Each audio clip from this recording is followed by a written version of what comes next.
What's going on YouTube? It's Matt Faircloth. So a lot of people talk to me about what markets they should invest in, and a lot of people are in different markets in the US. And so the big question that comes up all the time when I talk to people is, what are the best markets to invest in? So what I decided to do is I want to help you guys with this conversation and really and get to a good subject, get to a good conversation around markets to invest in the US. So I brought in Hervé Francois, who is the acquisitions manager for the DeRosa Group's work all across the country. And so Hervé has done a bunch of research on this topic. And Hervé, I'm really excited about today's conversation. And Absolutely. Thank you for joining me today. Hey, thanks for having me here, Matt. Appreciate it. All right. Excited to be here. All right. Yep. So, Hervé, a lot of people come to me and say, Matt, what's the best market to invest in? And what would you say to somebody like that? Well, you know, Matt, as you know, we've investigated so many markets, and what we've essentially told people anytime they've come to ask us this question is, what would you like to invest for? Right? There's different real estate investment strategies out there, right? And so we tell some folks, hey, listen, if you are interested in investing for cash flow, this is how you should think about which markets to go ahead and invest in. If you're thinking about investing for appreciation, these are the kind of markets and why you should think about investing in these particular markets. So we don't go ahead and start talking to people about cities that you should invest in and so on and so forth simply because they may be attractive on different metrics. We first ask them, what is your strategy? Is it cash flows, appreciation, and let that define exactly where you like to invest. That's interesting because I've had a lot of people that have asked me to say, okay, just tell me the city. I want to look in Raleigh. I want to look in Atlanta. Because it's an interesting way to look at it. So, well, what do you want? Right, exactly. Because real estate investing yields different rewards. It can yield appreciation. And for some people, buying a condo right around Central Park in Lower Manhattan might be an okay investment if they're looking for longevity and something to pass down to their heirs and something for, you know, long-term appreciation or something like that. But if you're looking for cash flow, a condo on the Lower West Side of Manhattan is likely not the best investment. Exactly right. Exactly right. Yeah, got it. So really it has to do with what your goals are. And unfortunately, there's no easy answer to market selection, but we're going to get into how to analyze markets and how to select those different things. And so this is an okay conversation to have because it really is more complex than me just saying Atlanta. That's that's the answer. That's the best market. That's what people would love for you to say. Exactly. But it's not that easy. Exactly. So what questions beyond cash flow? If somebody's looking to invest for cash flow, tell me some things. First of all, what is cash flow?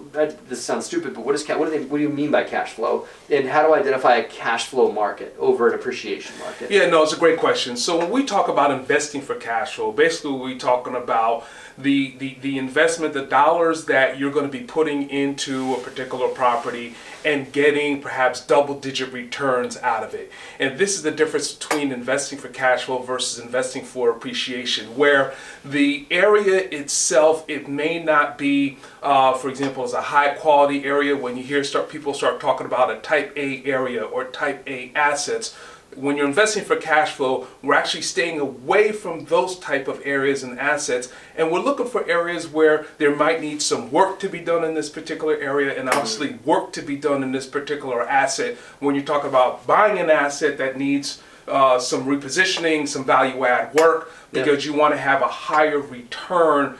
People start talking about IRR and so on and so forth. We won't get into the weeds, but to start talking about those double-digit returns. And when we start talking about double-digit returns, and we start talking about where we don't look for cities like Atlanta, but we might look at some of the secondary and the tertiary cities surrounding Atlanta, outside of Atlanta, or a Dallas. You're probably not going to get cash flow if I buy in downtown Atlanta right now, or to be honest, if I buy in downtown of most communities, that is the core of that's the core of the area. I might get appreciation if I choose the right market, but I'm not going to get into what we already talked about. A and B class assets; those are your higher end stuff that are in great locations that are also brand new construction built properties. Absolutely. They're hands off, modern amenities, modern everything. Those are going to hold their value and maybe and go way up in value depending on their location. What everybody's referring to is the C and D class assets. You know, you got to be careful with D class unless you're a skilled operator. D class can kick your butt. But the C and B minus level assets are really the cash flow assets, and what some people will call them, and what a lot of real estate brokers would call them, is workforce housing. That's right. Absolutely. Absolutely. Yeah, slow and steady, plain Jane, not so sexy, but just plain Jane assets. That's right. That's right. Yeah. That's right. Yeah. And that's why we really like cash flow, because one of the great things about cash flow is that we don't need to be worried so much and keeping up all night as to whether or not the property that we invested in, where did we buy, do a lot of things need to take place in order for this to be an appreciation play? Oh my goodness, I want the value of my property to go up 15, 20% per year. I'm waiting for Apple to come through. I'm waiting for these tax abatements to come through. I'm waiting for opportunities for permits to get loosened up and so on and so forth, right? Yeah. So we're not banking on any particular company or industry or politics. We're just investing for cash flow because we're getting a good return from some perhaps value-added work that we've done or just because that property is not in one of these primary markets. And again, like you said, it could be a type C asset where there's some work that needs to be done,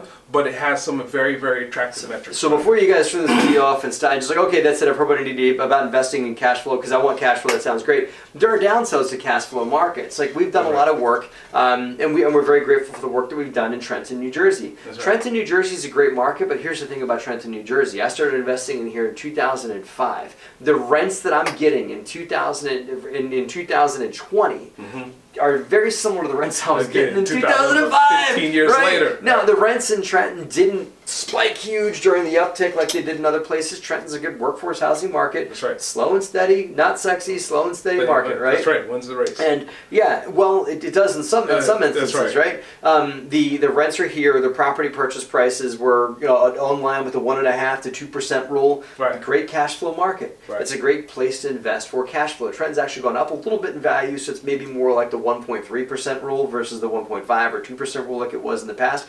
But it is still a cash flow market. Right.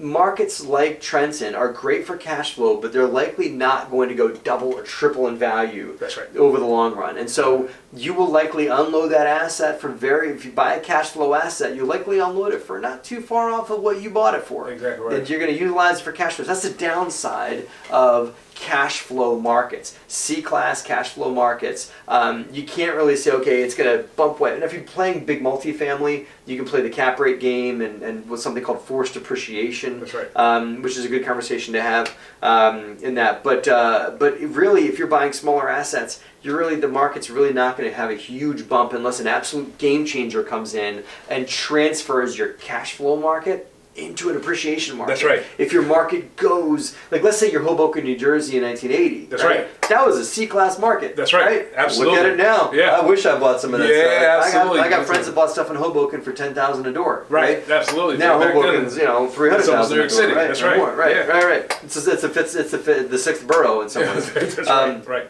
But that shifted that market from a C Cash and a D, flow centric. That's right. Right, to making it a cash flow centered market to an appreciation market. So unless that fairy dust comes and sprinkles over that market and turns it into an appreciation market, That's right. then you're stuck with cash flow markets. Right. No, absolutely. No, you bring up a good point. And so even though folks that you bring up Hoboken, perhaps folks that were investing in Hoboken way back when, they weren't expecting an appreciation the way that it has happened over the past 20 to 30 years.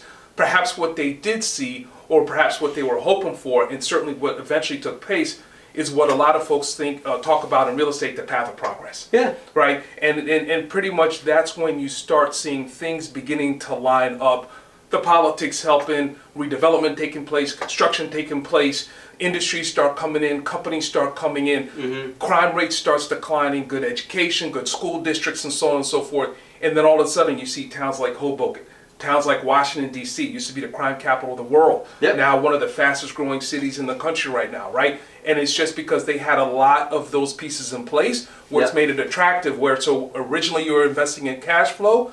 These different metrics, these different stimulants have come in and turned your cash flow property now into an appreciation. If you learn how to read the tea leaves, and also to be straight, you get lucky because there's a lot of people that bet on markets blowing up and that haven't blown up yet. That's right. There's people that bet on Trenton blowing up 15 years ago, and it might. Right. We're holding on. Yeah, right.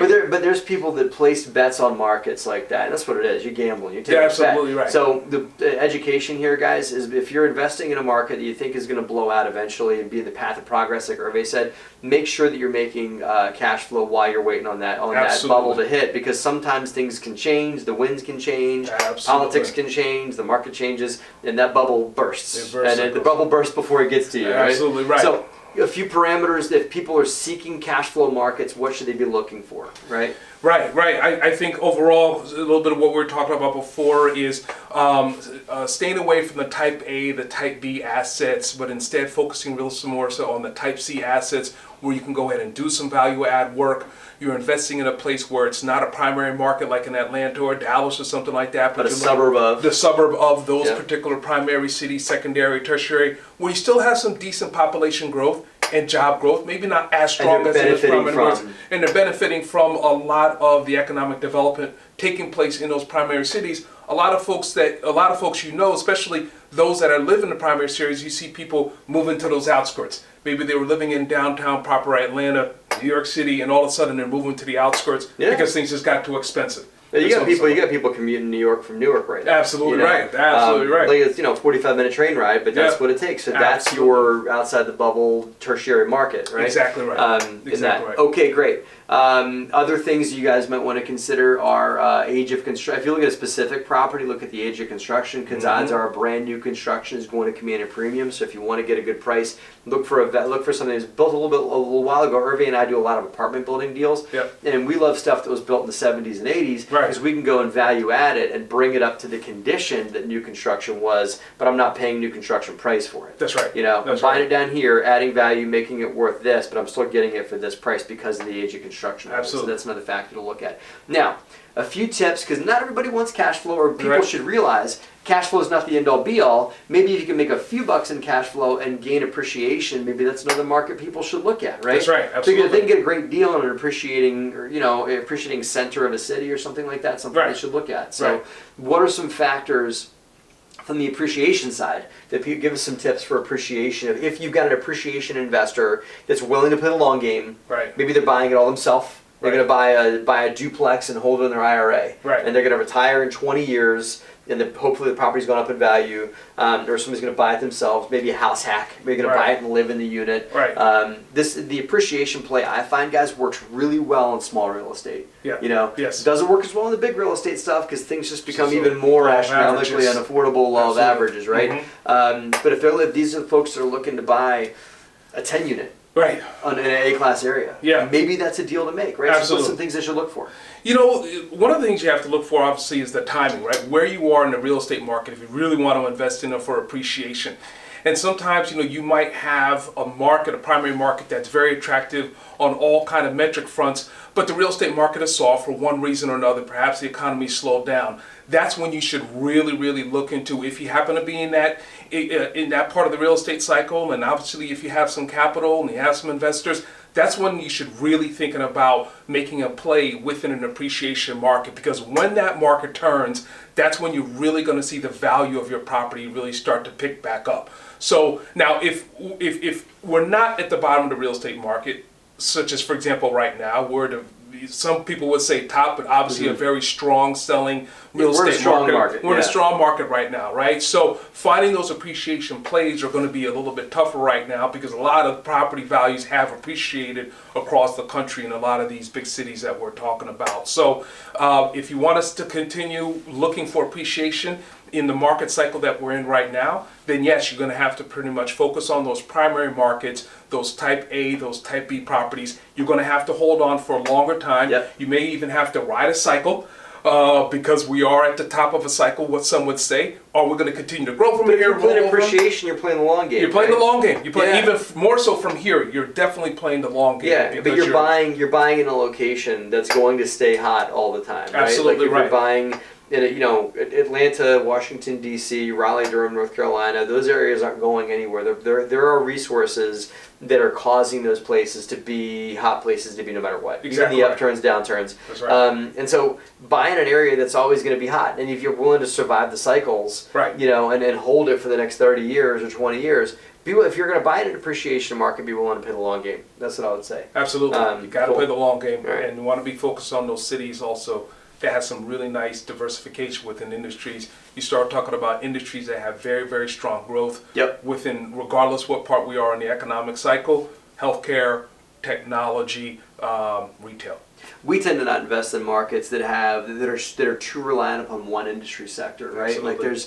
Like there's markets that are out there where one tech or one industry is what's driving the whole conversation. There's strong industries that are strong for now, but as you know, markets go up and down, or industries go up and down, and so we like to see industry diversity in markets, and that's regardless of whether we're looking at an A, B, C, or a D asset. Absolutely right. Absolutely right. So consider that too.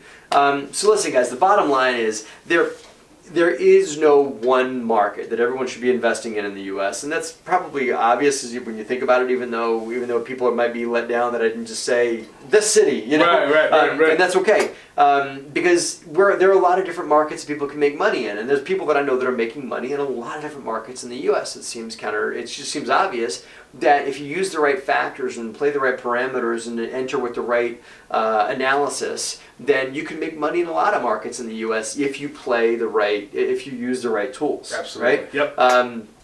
So check out DeRosaGroup.com. We've got some education modules that are coming out that you can network with Hervé and I and hear more about the fundamentals that we use to analyze our markets. So go to DeRosaGroup.com and sign up for our mailing list and sign up for the other things that DeRosa Group's doing that'll be coming out as education modules in the future that you guys can tap into to learn more, to get inside the brain of Matt and Hervé to hear how we're choosing our markets in the U.S. So Hervé, thank you so much. Hey, if people want to hit you up direct, how do they hear about you? Yeah, you know what? You can hit me up direct. I am on Facebook, and once you hit me up on Facebook, I can share with you my email address directly. Yep, Hervé, Herve. Yep, Francois, Francois. Yep. So check Hervé out on Facebook, and he can send you more information from there. And obviously, you can hear from more about me and Hervé on DeRosaGroup.com. Thanks for watching, guys. Have a great, profitable week. All right. Thank you, Matt.